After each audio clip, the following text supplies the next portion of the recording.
really thrilled to have Dr. John Rosemond with us by phone. Dr. Rosemond, welcome to WHO. Hi, Steve. It's just John, just plain old John. And John, where are you today? You're speaking somewhere, right? I'm in Frankfort, Indiana, just north of Indianapolis. I'll be giving a couple of talks here today and tomorrow. And this is kind of your life now, isn't it, where you write your columns, you write your books, and then you travel? I write my columns and my books as I travel in hotels and airports and airplanes, and thank God for laptop computers. That's right. Yeah. They can expect the same thing they've been getting out of my column for years, and that is practical, down-to-earth, and hopefully common-sense advice concerning the rearing of children and related family matters.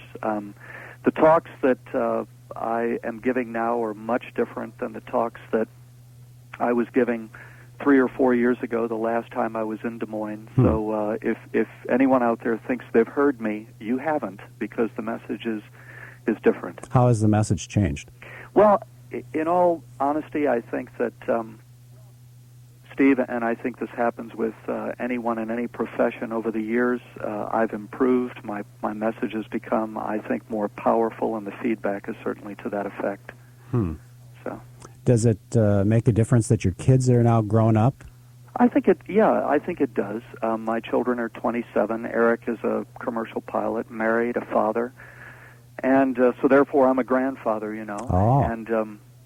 And of course, therefore, I know everything now. If I didn't know it before, I know it now. And our daughter Amy is 24, and she's working on her own.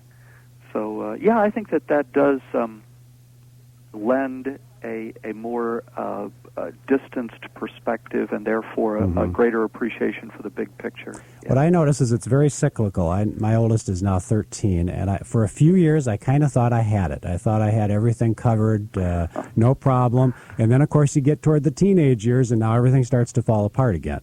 And I would kind of assume that's as they get older, then they're kind of okay again. And there's a cycle to life, isn't there? Well, there is. There are actually two major crises in the parent-child relationship, one that occurs in late toddlerhood, we call it the terrible twos, and the other that occurs during early adolescence. And one of the talks that I'll be giving in Des Moines is on teens, and I'll be sharing with parents the things that I discovered as a parent of two teenagers to help them negotiate that very critical period in their relationship with their kids. Why don't you tell us about your background? How did you get involved in parenting and in writing the columns and the books? After graduate school, Steve, I took a number of jobs in community mental health, and at the same time was participating in the rearing of two children. And I quickly learned that the party line, in other words, the messages that the psychological community was dispensing concerning the rearing of children were simply not helpful. They were, in my personal experience and increasingly so in my professional experience, counterproductive. And my wife and I, Willie and I, just finally, belatedly, realized that the way we had been reared ourselves, the old-fashioned traditional way, was the only way, the best way. And we reclaimed that, brought it into our family life, and I began writing the newspaper column in 1976 and just sharing what I had discovered at a very personal level. The column, as people know, and my books are not written from an academic perspective or from an intellectual perspective. They're written from a very personal, kind of first-person perspective on this is what I've learned, John Rosemond, being a parent. And the column has simply grown since then, and the public speaking has grown, and I'm having a great time, especially now that Willie can travel with me more. So when you're called old-fashioned, do you consider that a compliment? Oh, I consider it a compliment, yeah. I think that sometimes people use the term pejoratively when they are referring to me in that fashion, but I feel that there's nothing new under the sun concerning children, their upbringing, or their education. And the biggest mistake that we as a culture have made, and I think it is the biggest mistake we have made, is in the last 40 years, is letting ourselves become persuaded by well-intentioned mental health professionals like myself that there was a new way to rear children that was better than the old way. But there are people who say, come on, Dr. Rosemond, get with the 90s. You can't live a Leave It to Beaver world anymore. Well, in fact, I meet parents all over the country who have created families that, for all intents and purposes, resemble what we saw on television in the 1950s. Families that are very relaxed, very close-knit, in which children are responsible, contributing members of the family, in which television is not a mainstay of the family's life, right, et cetera, et cetera. So the idea that because times have changed, we must therefore change our parenting practices is not upheld by my experience, my contemporary experience, nor, Steve, is it upheld by history. I mean, if we go back to the year that my grandmother was born, 1894, in the first 30 years of her life, she saw more change than I saw in the first 30 years of mine. My parents saw more change in every conceivable way in the first 30 years of their lives than I saw in the first 30 years of mine. Mm-hmm. And yet, my grandmother raised her children the way she had been reared. My parents raised me the way they had been reared. So times changing does not demand that we change our child-rearing practices at all, but we've become convinced that we need a new child-rearing in order to negotiate the 90s, which I think is not true. Right. It's like people say, well, the problems are just completely different today, but what I hear you saying is these are really the same types of problems that they had in the past, and you just have to deal with them in that same strong parental way. Oh, I think the details have changed, but the issues are the same, indeed. Right. Our guest is Dr. John Rosemond. And Stephanie, you have a question for Dr. Rosemond. Go ahead. Hi, Stephanie. Hi. Hi, Stephanie. Hi. I wanted to ask you, now that you can look back and say that your kids are growing and you're still giving advice to parents, would you say that your advice has changed now that your kids are grown and gone? No, I would say that my advice has become, if anything, I've become more certain about it. There was to tell you the truth, when my children were still in their formative years, there was a small voice of doubt in the back of my mind, but the outcome of their own upbringing has convinced me, and the way that my son and his wife are starting out their own parenthood has convinced me that what my wife and I did, although it was completely, in many respects, out of step with the mob psychology of parenting today, was in fact the best way to do it. Mm-hmm. Stephanie, are you having the kids getting older now? No, my kids are still fairly young, but I just wondered if, maybe as your kids do get older, if your parenting changes or, how you look at it. Well, in my experience, Stephanie, as I got older, my parenting relaxed. I realized that it wasn't all up to me, that I was assigning, in fact, too much responsibility to myself for the outcome of the child-rearing practice process. And one of the things that I realized along the way is something that previous generations realized intuitively, and that is that children have a mind of their own, that 50% of their upbringing is guided by themselves. And the key is not to try and influence it 100%, but to maximize your 50% of the process. Does that help, Stephanie? Yeah. Yep. I just want to say thank you for being one of the conservative people that we can listen to, and we all appreciate your advice. Yeah, great. Well, Stephanie, I appreciate that. Karen, you're on the line. Go ahead with your question. Hi. I read your book, The 7 Ways to Happy, Healthy Children, or whatever, and you talked about when a child wakes up in the night. But I have a 2-year-old who, since she was 11 days old, has slept through the night, and all of a sudden she's not. What do you think I should do? From your book, would those things work? Or I would say, it's the 6-point plan for raising happy, healthy children, Karen. Uh-huh. And, in the book, I think it's that book anyway. If it's not covered in that book, it's covered in a subsequent book called A Family of Value. In the first place, what's going on is that around 2 to 2.5, somewhere in there, a child's sleep neurology, if you will, changes. And children who previously slept the night may not sleep the night any longer for a time. Children who were not sleeping the night may suddenly begin to sleep the night.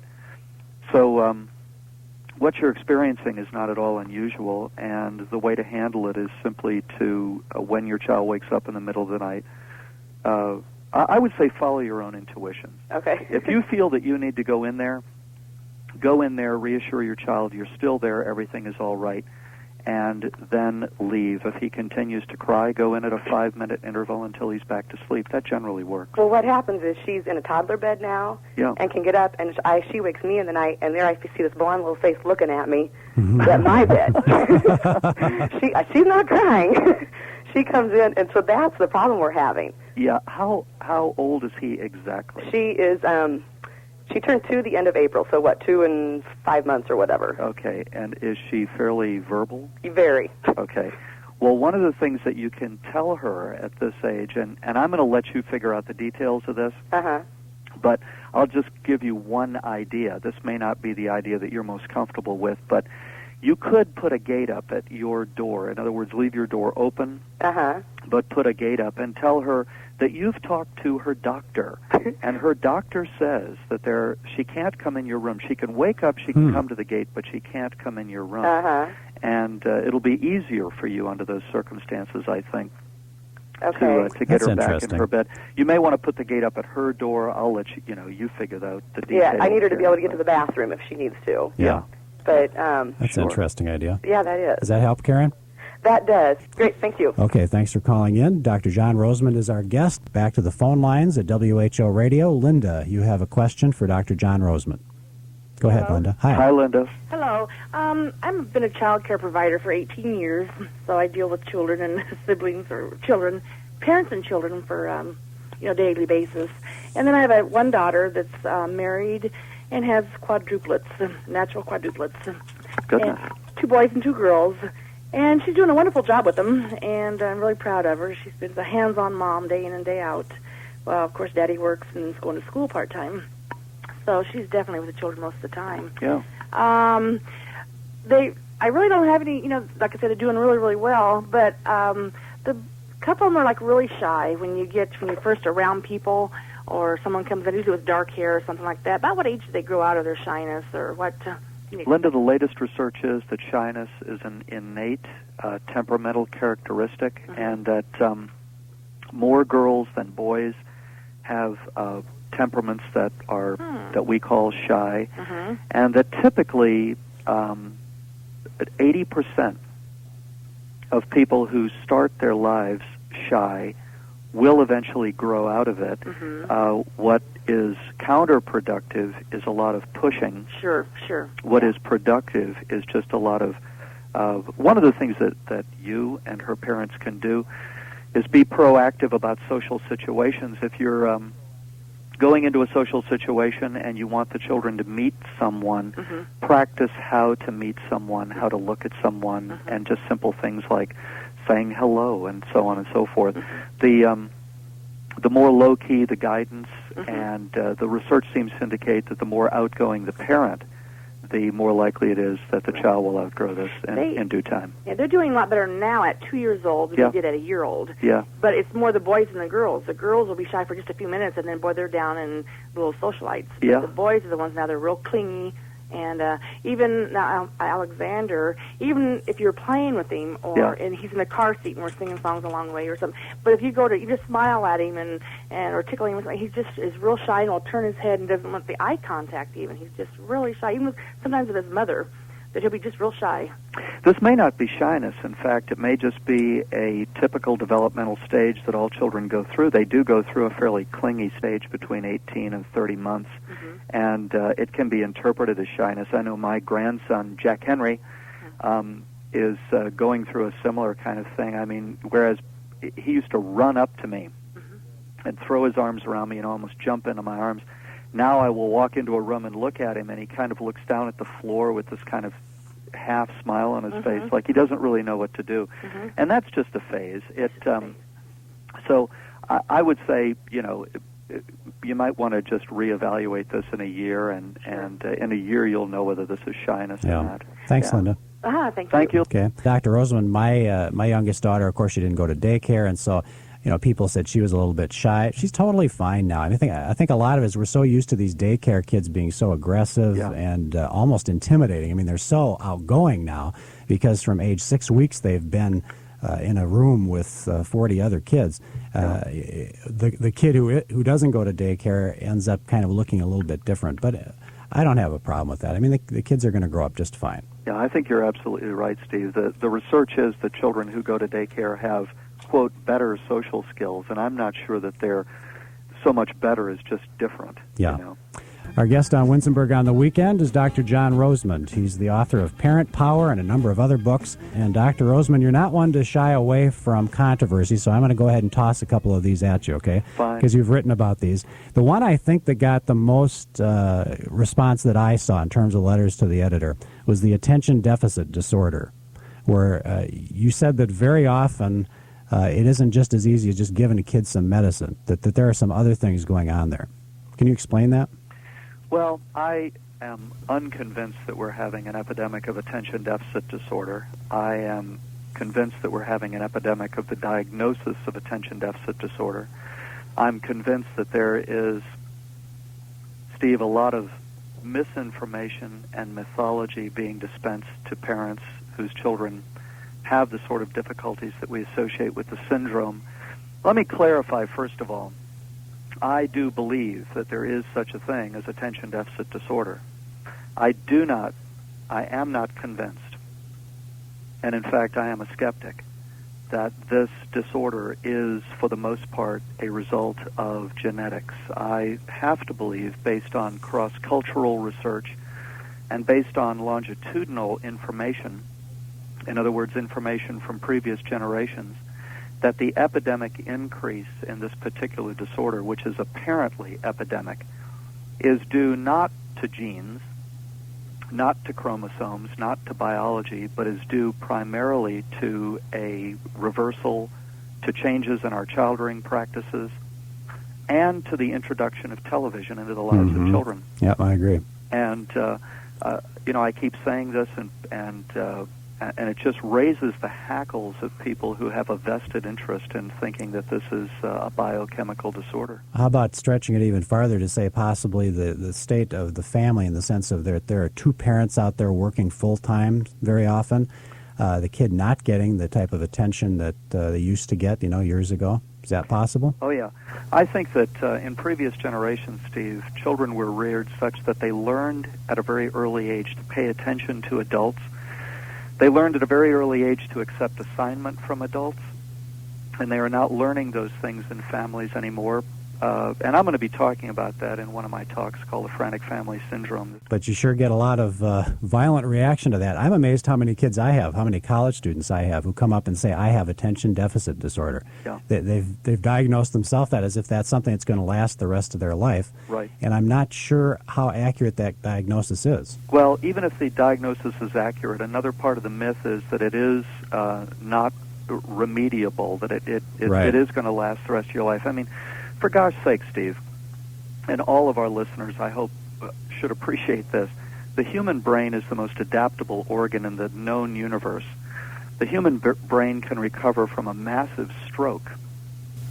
To presume that the human brain cannot recover from a minor, if it is biochemical, a minor biochemical or programming disorder, such as attention deficit disorder, is just absolutely absurd. And in my private practice, I saw plenty and plenty of children with these kinds of problems who did recover within a reasonable period of time. Now, you mentioned television. That's another area of controversy. You feel pretty strongly about this.